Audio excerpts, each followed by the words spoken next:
Qeveri dhe SPAK përballen në kushtetuese që shqyrtojnë ankimimin e kryeministit Rama kundër pezullimit nga detyrat të Belinda Ballukut. Përfaqësuesit e kryeministit i kërkuan gjykatës të shfuqizojë vendimin e GJKK, pasi sipas tyre një ministër gëzon imunitetin e deputetit dhe nuk mund të pezullohet pa autorizim kuvendi.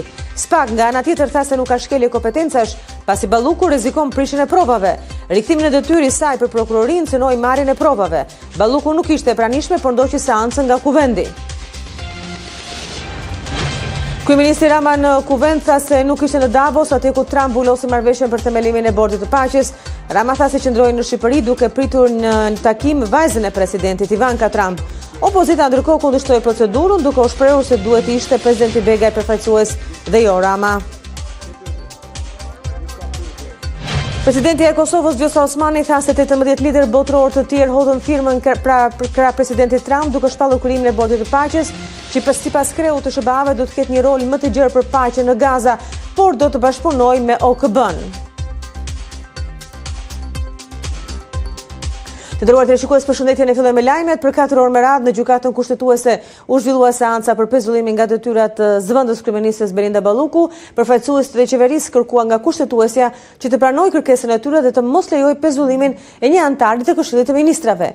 Nga ana tjetër, prokuroria e posaçme është shprehur kundër kërkesës së kryeministit për shqyrtim në gjykatën kushtetuese të masës së pezullimit ndaj zëvendës kryeministres Belinda Balluku. Në këto kushte nuk mund të mohohet se masa e sigurimit penal sjell pasoja në veprimtarinë e Këshillit të Ministrave dhe të kryeministrit. Nëse këto pasoja janë të lejueshme nga kushtetuta ose jo, kjo pyetje i përket themelit të çështjes. Por nuk mund të mohohet interesi konkret kushtetues për vënien në lëvizje të këtij gjykimi dhe për të marrë përgjigje ndaj kësaj pyetje. Pushteti gjyqësor nuk ka të drejtë që në mënyrë të njëanshme të shkaktojë pezullimin e një deke të ekzekutivit, thjesht nëpërmjet një mase sigurimi. Në rast se gjykata vlerëson që nevoja e sigurimit të individit është e tillë që i bën të pashmangshme këto pasoja në detyrën e tij kryeministrit, atëherë nuk mund ta vendosë masën e sigurimit në mënyrë të njëanshme pa marrë autorizimin nga kuvendi. Ky është një standard kushtetues për çdo masë sigurimi që pengon ushtrimin e detyrës së ministrit bazuar në ndenët 73.2 dhe 103.3 Kushtetutës. Konstatojmë se SPAK nuk ka zbatuar jurisprudencën e gjykatës kushtetuese, e cila me vendimin e saj numër 38 datë 23/6/2000 ka sqaruar përfundimisht se edhe ministri që nuk është deputet ka të njëjtin imunitet si deputeti dhe barazohet në trajtim me të. Autorizimi nga kuvendi është i nevojshëm edhe për ministrin jo deputet. Në këto kushte kërkojmë nga gjykata shfuqizimin pjesërisht të këtyre vendimeve, si dhe pranimin e kërkesës sipas objektit. Gjykata kushtetuese ka vendosur qartë në jurisprudencën e saj se për ekzistencën e një konflikti kompetencash duhet që ai të burojë nga një marrëdhënie konkrete midis pushteteve që pretendohet se ushtrojnë të njëjtën të drejtë që i takon vetëm njërit. Në rastin konkret, nuk ka një ndërveprim të tillë midis gjykatës penale dhe kryeministrit. Pra, gjykata e jurisdiksionit penal ushtron kompetencët e saj ligjore për caktimin e masave të sigurimit në bazë të ligjit procedural penal, ndërsa marrëdhënia pretenduar nga kryeministri buron ekskluzivisht nga kushtetuta, që do të thotë se kemi dy marrëdhënie të ndryshme për dy pushtete të ndryshme dhe nuk mund të pretendohet për konflikt kompetencash. Masa e pezullimit ka natyrë të prokoshme dhe është e nevojshme për siguruar vijimin e hetimit penal dhe nuk shkakton pasoja të pariparueshme për institucionet. Kushtetuta siguron që procesi penal për mbrojtjen e interesit publik ka përparësi mbi ushtrimin e mandateve individuale. Për këtë arsye, kërkesa e kërkuesit nuk tregon shkelje të drejtë për drejtë të kushtetutës, por synon të kundërshtojë vendimet e gjykatës, gjë që nuk përbën objekt të jurisdiksionit kushtetues. Paralelisht me seancën e gjykatën kushtetuese, në parlament zhvilloi seanca ku do të diskutojë aderimi i Shqipërisë në bordin e paqes, një kontratë apo një marrëveshje e cila u nënshkrua mes shteteve pikërisht sot në Davos të Zvicrës, duke patur në krye të gjithë kësaj nisme presidentin amerikan Donald Trump. Ne lidhemi në këtë moment me gazetaren ton Fiorella Beleshi, e cila na raporton. Fiorella, të përshëndes pikërisht mbi atë çka ndodhi në seancën plenare të ditës së sotme, debateve aty, si edhe sqarimin edhe arsyet që dha kryeministri Rama sepse nuk mori pjesë në seancën e zhvilluar në Davos të Zvicrës me udhëheqësit e tjerë. Për më shumë se 5 orë, Parlamenti i Shqipërisë po diskuton mbi projektin kurse përket aderimit të Shqipërisë në bordin e paqes.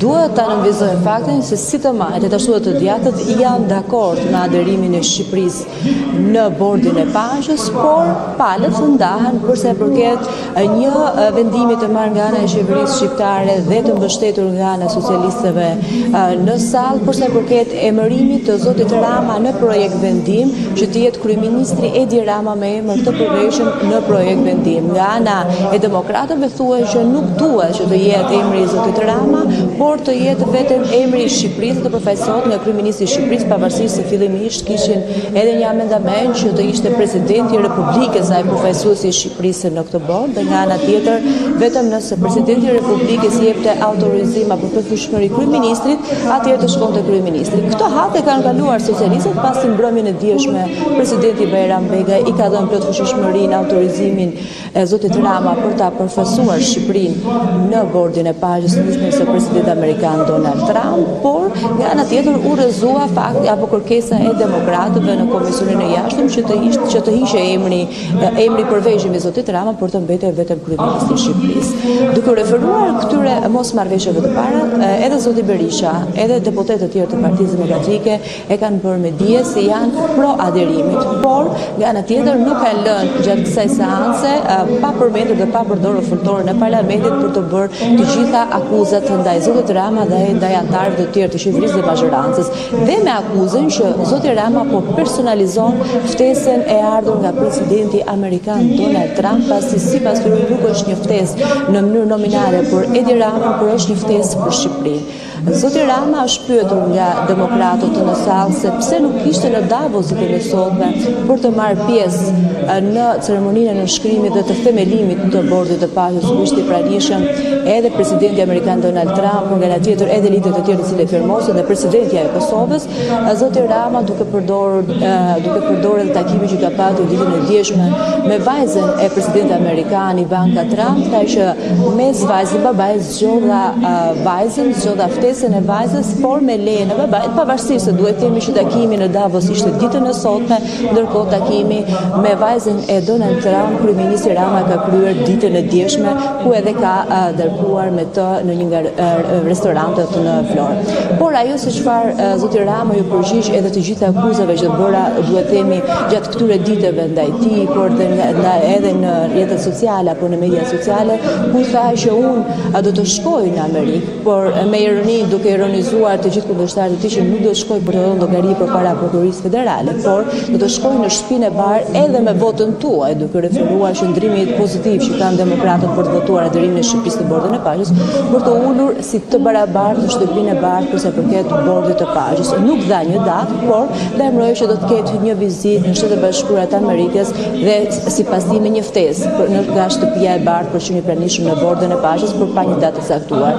Nga ana tjetër, duke referuar rolit të tij në politikën e jashtme, ai shkoi dhe përtej bordit të paqes, kur lajmëroi që do të jetë në datën 25 dhe 27 janar në Izrael, ku do të flasë edhe në parlamentin e Izraelit një seancë të posaçme, pikërisht sipas tij një moment dhe një fjalë ku është dhënë presidenti amerikan, duke referuar, duke bërë dhe një paralele për sa përket tij dhe Donald Trump. Ajo se çfarë ditën e sotme u vendos për sa përket aderimet të bordit të paqes ka qenë e para emri i zotit Rama në projekt vendim dhe nga ana tjetër procedura e ndjekur nga socialistët, e cila është në kundërshtim me rregullorën sipas demokratëve, pasi edhe pse është në procedurë të përshpejtuar, duhet pritet deri në 7 ditë. Të paktën kështu e parashikon rregullorja e kuvendit, por socialistët ka vendosur të nxitojnë dhe ta bëjnë brenda 12 orëve, pasi ditën e djeshme është miratuar nga ana e Këshillit të Ministrave, ditën e sotme mbrëm ka ardhur vonë në parlament që pasi njoftuar edhe deputetët për të qenë në seancën e sotme, dhe nga ana tjetër ishte diskutime ditën e sotme, pavarësisht diskutimeve,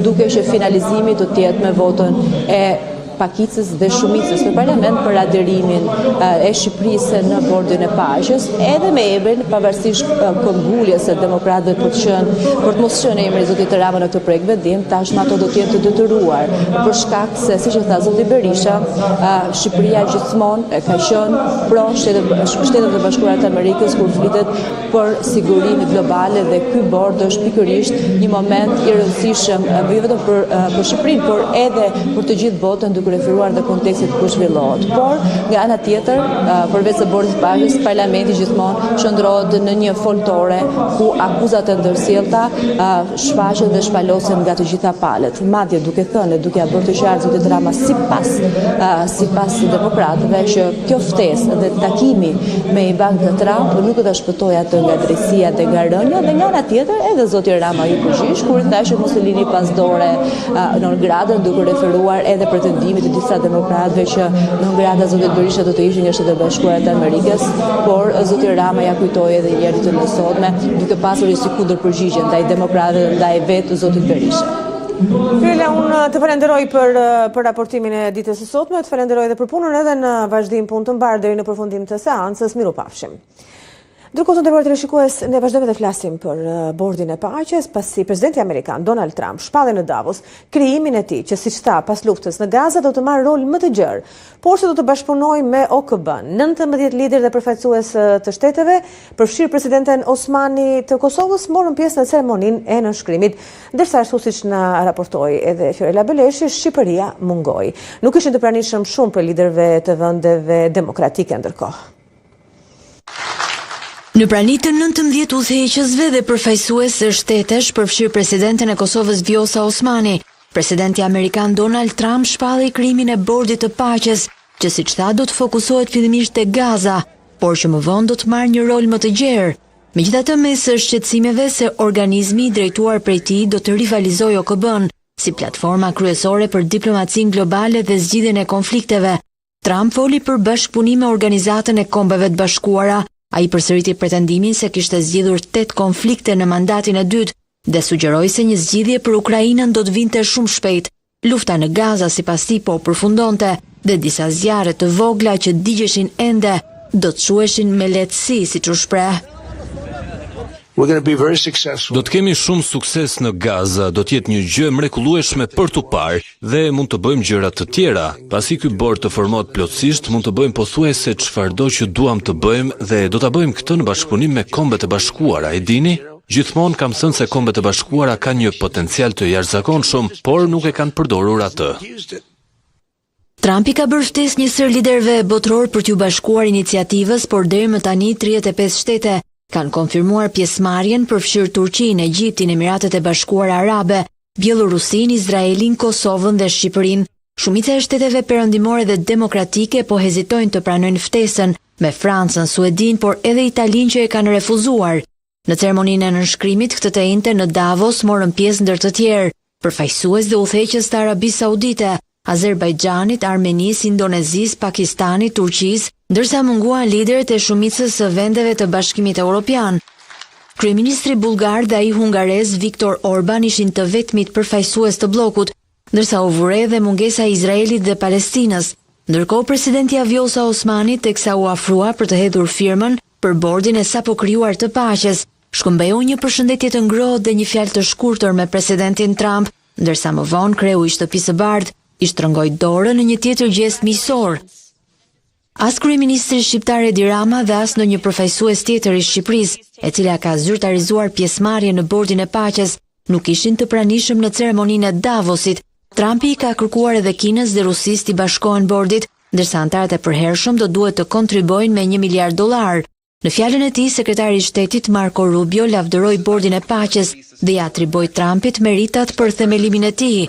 Rubio theksoi se detyra e këtij bordi së pari dhe kryesisht është të garantojë se marrëveshja e paqes në Gaza do të bëhet e qëndrueshme.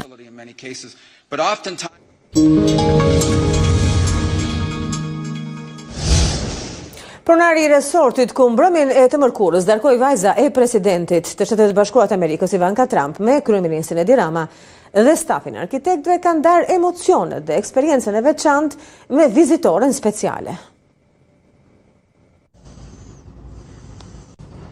Kjo është salla e restorantit në zonën e Urikumit në Vlorë, ku mbrëmjen e së mërkurës, vajza e presidentit të Shteteve të Bashkuara të Amerikës, Ivanka Trump, ka darkuar me kryeministrin e vendit Edi Rama dhe grupin e arkitektëve që e shoqëronin.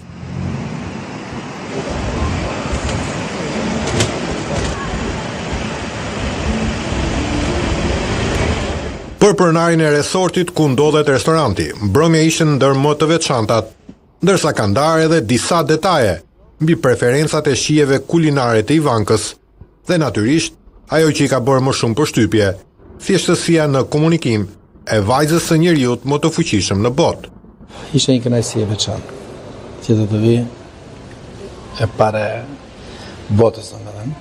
Përkushtuan domethënë që të krijonim një atmosferë shumë të mirë, që nga mikpritja, nga shërbimi dhe nga pjesa e ushqimit pasaj. Nuja atyre na u tha 2 llafe dhe e zgjodhëm e bëm vetë. Shumë thjeshtë.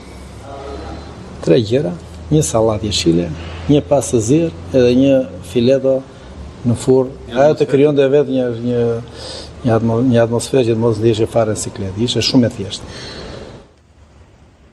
Vizita Ivanka Trump ka vjuar dhe gjatë ditës së njëjtë në Vlorë, ku përveç investimit në ishullin e Sazanit, janë parë me interes edhe vende të tjera me potenciale turistike për investime. Të rinj nga India janë bërë zgjidhje e problemit të fuqisë punëtore për disa biznese në fushat e manufakturës dhe ndërtimit në Vlorë. Në këtë qark numërohen të paktën 1000 punëtorë nga India që kanë marrë kontrata pune dhe ndihen mirë edhe me pagesat. Emigrant nga India pa ndonjë kualifikim apo profesion të caktuar, duket se po shuajnetjen e sipërmarrjeve private në Vlorë për fuqi punëtore. Nuk është të vështirë të konstatosh pranë punishtëve apo fasonarive të ndryshme punëtorët e huaj që kanë emigruar për një jetë më të mirë. Edhe pse sasia monetare që marrin në dorë mund të duket minimale, ata shprehen të kënaqur me ushqimin dhe fjetjen falas, e ndërsa shprehen se për nivelin e Indisë, këto paga janë të mira. I'm India from. Vlora duket një qytet i mirë dhe jam i lumtur. Unë kam një kontratë dhe do të punoj këtu për 2 vite. Këtu paguaj mirë, është pagë e mirë. Do të marr 350 euro në muaj dhe jam i lumtur. Puna është shumë e mirë. Më pëlqen njerëzit në Vlorë. Ushqimi dhe akomodimi për ne janë falas. Shoes company. Këtu punojmë në një fabrikë që prodhon këpucë. Puna duket e mirë. Rrogat që marrim për ne është e mirë. Marrim 350 euro. Kjo rrogë në Indi është e mjaftueshme. Shumë e mirë. Yes. Good. Nga të dhënat e siguruara, rezulton se rreth 1000 shtetas nga India u janë punësuar në qarkun e Vlorës në vitet e fundit. Punësimet janë kryesisht në sektor si manufakturat, hoteleri, turizëm dhe ndërtim. Numri më të madh të indianëve të punësuar në këtë qark e mbajnë qytetet e Vlorës dhe Sarandës. Bastet sportive nuk janë hapur, gati 2 vite nga dhënia e dritës jeshile në parlament nuk ka ende asnjë kompani të licencuar për ushtrimin e kësaj veprimtarie, ndërsa Ministria e Financave ende nuk ka plotësuar të gjitha aktet në ligjore. Kjo po prodhon më shumë të arrestuar, ndërsa buxheti i shtetit nuk po arkëton taksat. Abstenimi miratohet, në 25 pro kundër abstenimi miratohet. Gati 2 vite nga dhënia e dritës jeshile në parlament, bastet sportive ende nuk janë hapur, me policinë që nga njëra anë thuaj se çdo ditë njofton për arrestimet të atyre që provojnë fatin dhe aktivitetin që vijon në paligjshmëri, të gjithë po humbin. Shteti nuk po arkton atë që i takon, ndërsa ata që luajnë janë tërësisht të pambrojtur. Mendoj që të gjitha palët janë të humbura. Përfshirë edhe individët, përfshirë edhe bizneset cilët janë duke rrezikuar, por edhe shteti i cili nuk akumulon taksat.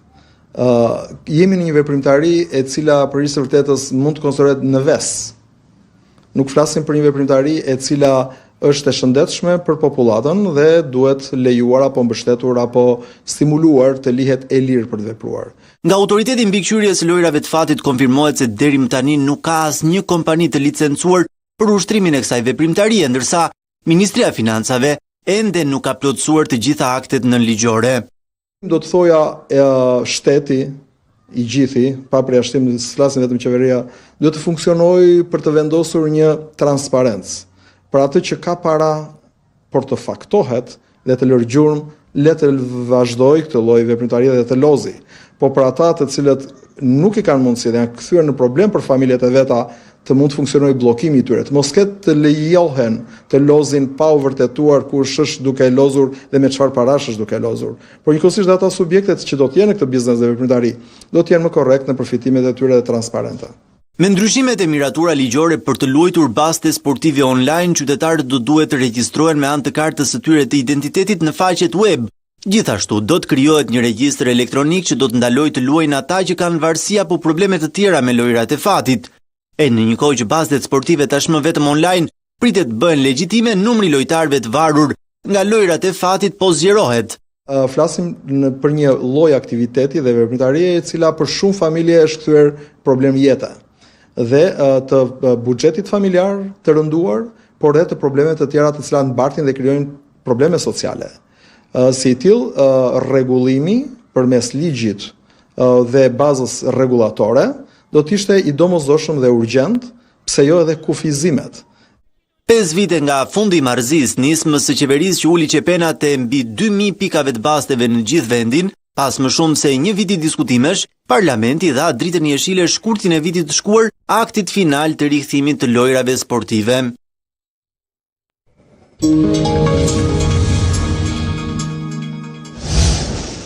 Policia e Tiranës ka arrestuar një 37 vjeçar të dyshuar si furnizues të drogës për lokalet e zonës VIP në kryeqytet. 37 vjeçari Elvis Ali u arrestua në flagrancë pasi fshihte kokainë dhe kanabis në derën e automjetit. Policia ndaloi edhe 2 persona të tjerë për moskallëzim të veprimtarisë kriminale. Një operacion i komisariatit të policisë numër 1 në Tiranë ka çuar në arrestimin e një 37 vjeçari i dyshuar si furnizues i drogës për lokalet në zonën e njohur si VIP në kryeqytet. Burime policore bën me dije se në flagrancë në automjetin e tij u arrestua shtetasi Elvis Dalliu, i njohur edhe me pseudonimin Vizdaja. Gjatë kontrollit, shërbimet e policisë zbuluan se ai kishte përshtatur një vend të fshehtë në derën e shoferit brenda tapicerisë ku fshihte lëndë narkotike, siç duket edhe nga pamjet filmike. Në këtë hapësirë të improvisuar mbaheshin kokainë dhe kanabis, të cilat më pas dyshohet se shpërndaheshin në lokalet e rrugës Mustafa Matohiti, e njohur si zona e VIP-ave. Në vijim të operacionit në bashkëpunim me specialistët e seksionit për hetimin e narkotikëve, komisariati numër 1 arrestoi edhe 2 shtetas të tjerë, të cilët dyshohet se megjithëse kishin dieni për aktivitetin kriminal nuk i kanë kallëzuar atë. Hetimet vijojnë për dokumentimin e plot të kësaj veprimtarie dhe për identifikimin e personave të tjerë të përfshirë.